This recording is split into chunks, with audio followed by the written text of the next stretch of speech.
সহকর্মীবৃন্দ, আসসালামু আলাইকুম। আসসালামু আলাইকুম। কেমন আছেন আপনারা? আলহামদুলিল্লাহ। বহু বছর পরে আজকে নওগাঁতে আসলাম আবার আল্লাহর রহমতে। এই নওগাঁতে আমি অনেকবার এসেছি, নিশ্চয়ই এখানে অনেকেই আছেন।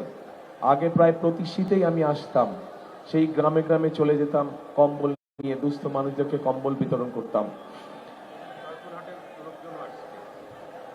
এর বাইরে জয়পুরহাট জেলারও মানুষজন আছেন এখানে, জয়পুরহাট এলাকার বাসীরাও আছেন। জয়পুরহাট এলাকাও বিভিন্ন জায়গায় আমি শীতের সময় গিয়েছি বিশেষ করে, এবং গিয়েছি কম্বল দুস্থ মানুষের জন্য। প্রিয় ভাই বোনেরা, এই নওগাঁ জেলা, জয়পুরহাট জেলা, দুটো জেলারই গণতন্ত্রের সংগ্রামে বিশাল একটি ঐতিহ্য আছে। এই দুটো জেলায় আমরা দেখেছি বিভিন্ন বাংলাদেশের অন্য জেলাগুলোর মতন এই দুই জেলাতে আমরা দেখেছি গণতন্ত্র পুনরুদ্ধারের আন্দোলনে এই জেলার মানুষ কিভাবে বিভিন্ন সময় তারা অবদান রেখেছে। কাজেই আমি সকলকে আজকে এই বক্তব্য শুরুর আগে আমি তাদেরকে সংগ্রামী শুভেচ্ছা এবং অভিনন্দন জানাই। প্রিয় ভাই বোনেরা, আমি যখন বক্তব্য শুনছিলাম, আমাদের ধানের শীষের প্রার্থী যারা যখন একজন একজন করে বক্তব্য রাখছিল, তো ওনারা তাদের এলাকার বিভিন্ন দাবি দাওয়া উপস্থাপন করছে যে আপনারা ইনশাল্লাহ আগামী 12 তারিখে ধানের শীষকে নির্বাচিত করে, সমগ্র দেশ থেকে ধানের শীষকে নির্বাচিত করে সরকার গঠন করলে এই এলাকা এবং জয়পুরহাট জেলা, দুই জেলায় কোথায় কি কি করতে হবে। তা আমি বসে বসে চিন্তা করছিলাম, আমি তো এই দেশে 17 বছর থাকতে পারিনি, তাহলে এই দেশে আমার দেখা সম্ভব হয়নি, কিন্তু আপনারা তো ছিলেন। তাহলে গত 17 বছর হলোটা কি দেশে? এত যদি দাবি দেওয়া হয়ে থাকে তো হলোটা কি এলাকার? কিচ্ছু হয় নাই। কেন কিছু হয় নাই? হ্যাঁ, কেন কিছু হয়নি? কারণ এই যে আপনারা যে 12 তারিখে ভোট দিবেন, ভোট দিয়ে আপনারা আপনাদের প্রতিনিধিকে নির্বাচিত করবেন, যেই প্রতিনিধির মাধ্যমে আপনারা আপনাদের এলাকার সমস্যাগুলো সমাধান করবেন। সেটি যেই সমস্যাই হোক না, সেটি রাস্তা হোক, স্কুল হোক, ব্রিজ হোক, কালভার্ট হোক, হাসপাতাল হোক, সেটি রেল লাইন নির্মাণ হোক, সেটি যে সবজি বলেন, আম বলেন, এগুলো রাখার জন্য হিমাগারের ব্যবস্থা করা হোক। অর্থাৎ যারা এলাকার মানুষের দলমত নির্বিশেষে সব মানুষের বিভিন্ন সমস্যাগুলো দেখবে, তাই তো? এরকম মানুষই তো আপনারা চান, তাই না? যারা এলাকা দেখভাল করবে।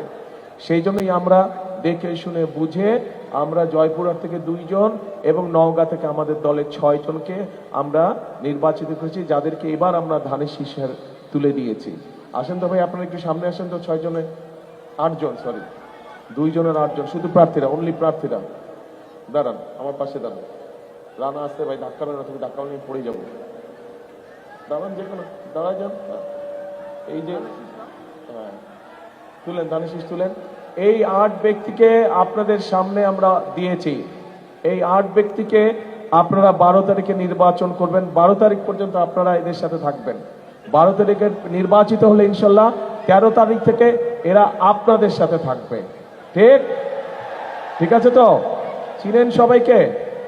এদের দায়িত্ব দিয়ে দিয়েছি, নির্বাচিত হবে। নির্বাচিত হওয়ার পরের দিন থেকে এলাকার উন্নয়নের জন্য তারা কাজ শুরু করবে। কাজেই আমরা কি এই 8 জনকে নির্বাচিত করবো ইনশাল্লাহ 12 তারিখে? ইনশাল্লাহ। বসেন সবাই, ধন্যবাদ, বসেন। প্রিয় ভাই বোনেরা, এই যে নওগাঁ জেলা বা জয়পুরহাট জেলা, এই দুটো জেলায় কিন্তু, বিশেষ করে নওগাঁ জেলা, আমরা জানি বাংলাদেশের ধানের ভান্ডার। বাংলাদেশের সবচাইতে বেশি ধান এই নওগাঁ জেলা হয়। কিন্তু এই যে ধান হয়, বছরে প্রায় 3টি ধান হয়, তাই না? 3টি ফসল হয়।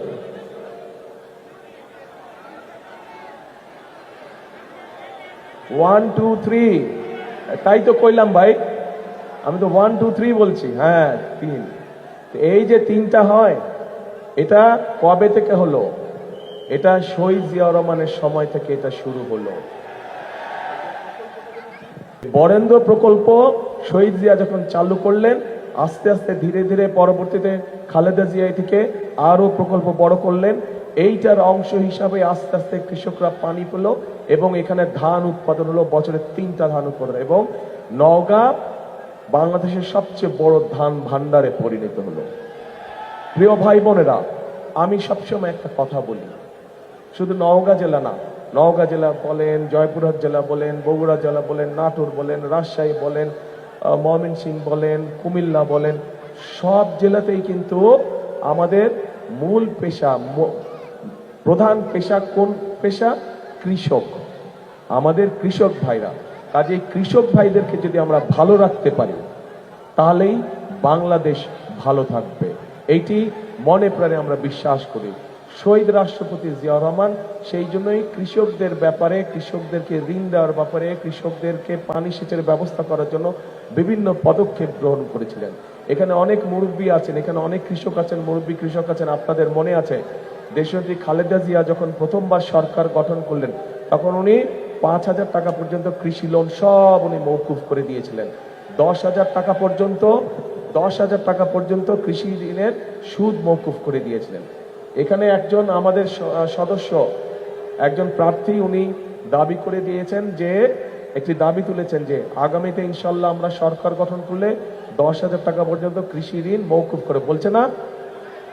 আজকে সকালেই আমি রাজশাহীতে ঘোষণা দিয়েছি ইনশাল্লাহ বিএনপি সরকার গঠন করলে এখন এই মুহূর্তে যেই সকল কৃষক ভাইদের 10,000 টাকা পর্যন্ত ঋণ আছে, কৃষি ঋণ আছে, আমরা সেই ঋণ সুদ সহ পুরাটা মওকুফ করব ইনশাল্লাহ।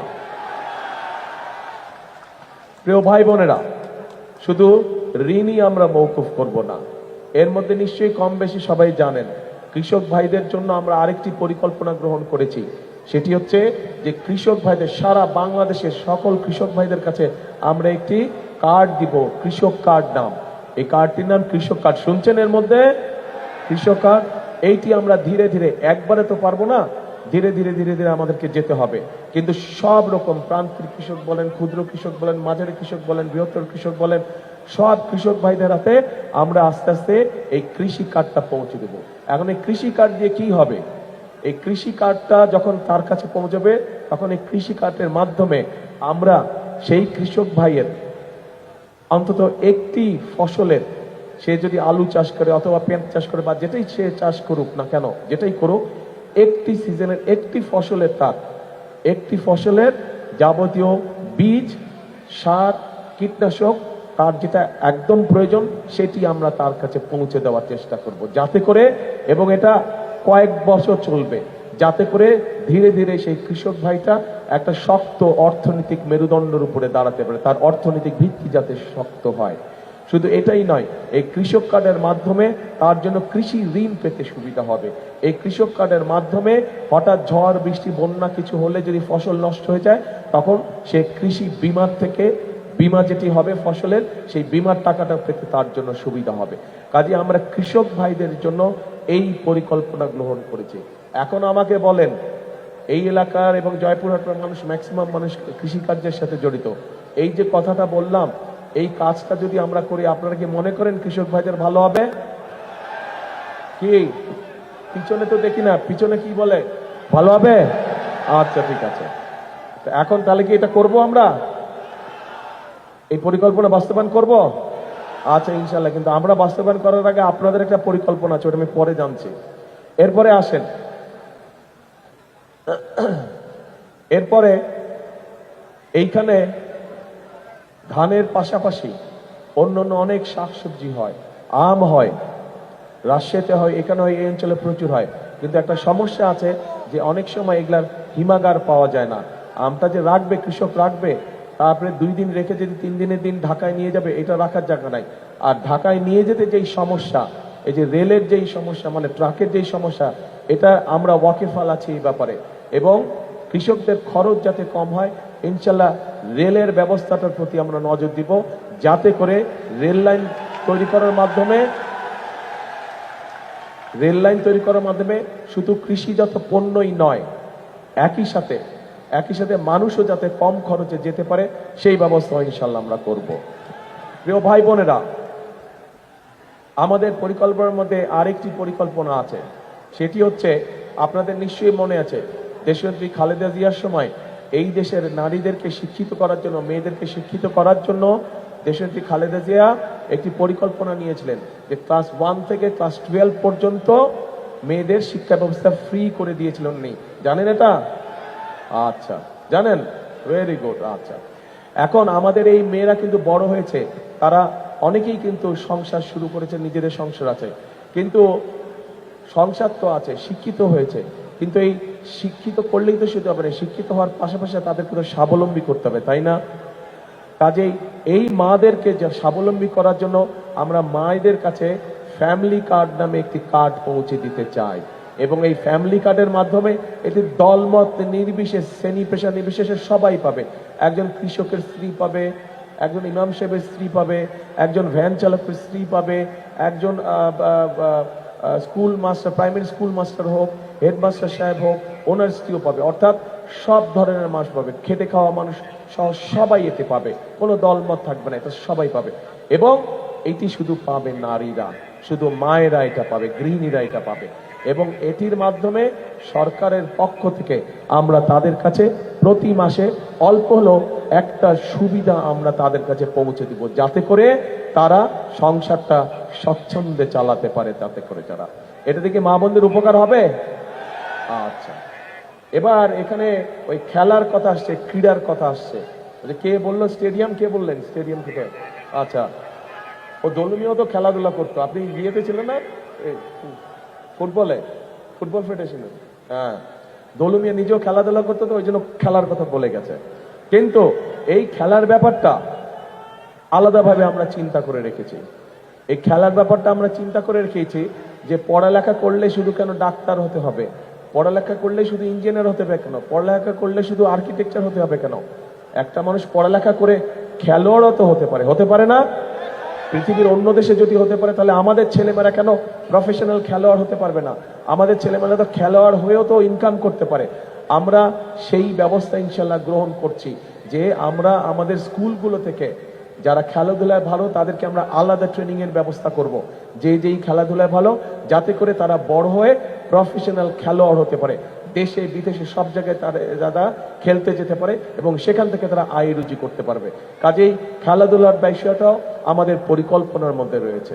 প্রিয় ভাই বোনেরা, এই যে আপনাদেরকে আমি জিজ্ঞেস করলাম যে আমাদের প্রার্থীরা যখন